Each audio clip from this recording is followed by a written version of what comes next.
এই লাড্ডুগুলো দেখে কোনোভাবেই কিন্তু বোঝার উপায় নেই যে এগুলো সাবুদানা দিয়ে তৈরি। একদম পুরো মতিচুর লাড্ডুর মতো দেখতে হয়েছে। সত্যি বন্ধুরা, এই লাড্ডুগুলো কিন্তু সাবুদানা দিয়ে বানিয়েছি। সাবুদানা দিয়েও যে এত সুন্দর একটা রেসিপি করা যায়, না বানিয়ে খেলে কিন্তু তোমরা বুঝতে পারবে না। নিরামিষ দিনে কিংবা অন্য কোনো উপলক্ষে তোমরা এরকম সাবুদানার মিষ্টি বানিয়ে খেতে পারো। একদম কিন্তু মতিচুর লাড্ডুর মতো দেখতে। খেতে এই লাড্ডুগুলো এতটাই সুন্দর হয় যে তোমরা একসঙ্গে 4-5টা খেয়ে নিতে পারো।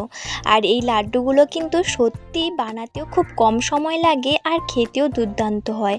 তো চলো বন্ধুরা, সম্পূর্ণ রেসিপিটি দেখতে থাকো। আমার ইউটিউব চ্যানেলে তোমাদের সকলকে স্বাগত জানাই। আর যারা আমার চ্যানেলে নতুন আছো তারা অবশ্যই চ্যানেলটাকে সাবস্ক্রাইব করে পাশে থাকা বেল আইকনটি ক্লিক করে রাখো এরকম নিত্য নতুন মজাদার ভিডিও পাওয়ার জন্য। প্রথমে আমি একটা বাটিতে 1 বাটি নিয়েছি সাবুদানা। এরকম ছোট সাইজেই সাবুদানা নিতে হবে। এর মধ্যে 1.5 বাটি জল দিয়ে আমি প্রায় আধা ঘন্টা মতো ভিজিয়ে রাখবো।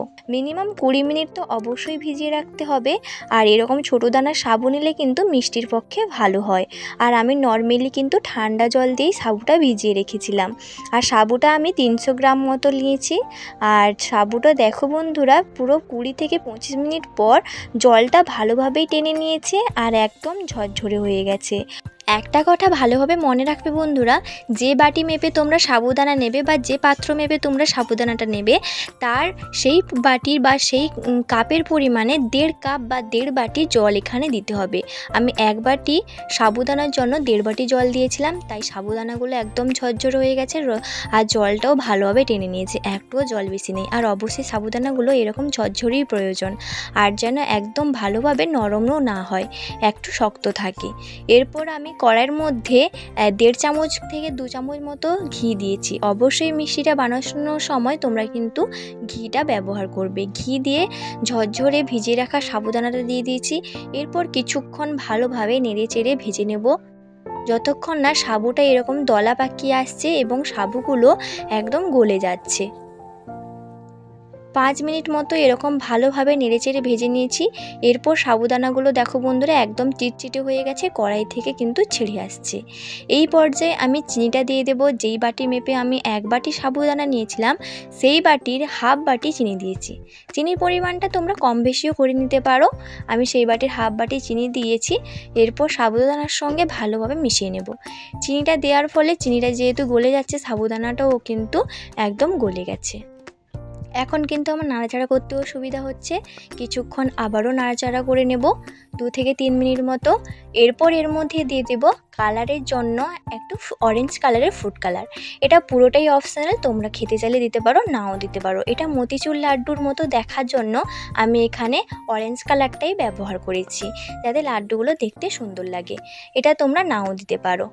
এরপর নেড়েচেড়ে ভালোভাবে মিশিয়ে নেব।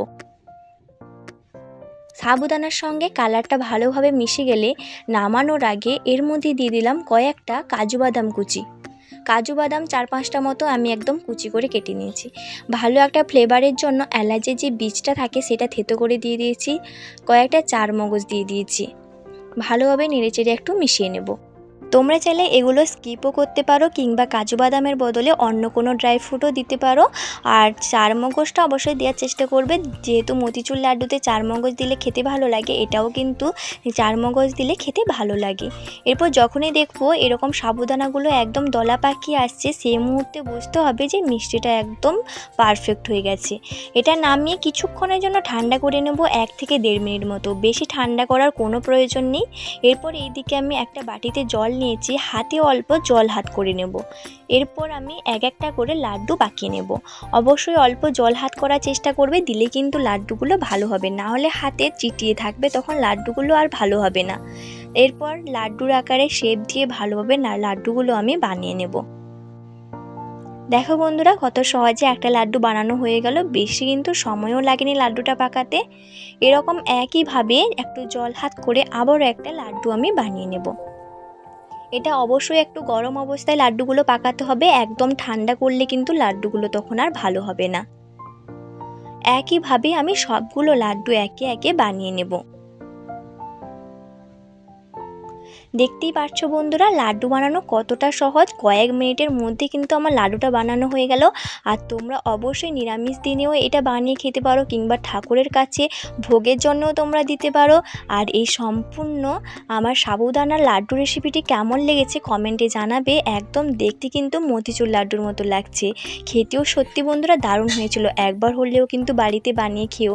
আর আমার ভিডিও ভালো লাগলে লাইক কমেন্ট শেয়ার অবশ্যই করে দিও। আর আমার চ্যানেলটাকে সাবস্ক্রাইব করে রাখো এরকম নিত্য নতুন মজাদার ভিডিও পাওয়ার জন্য। আজকের মতো ভিডিওটা এখানেই শেষ করছি, দেখাবে পরের ভিডিওতে। ততক্ষণ তোমরা ভালো থেকো, সুস্থ থেকো। আজকের মতো টাটা বন্ধুরা।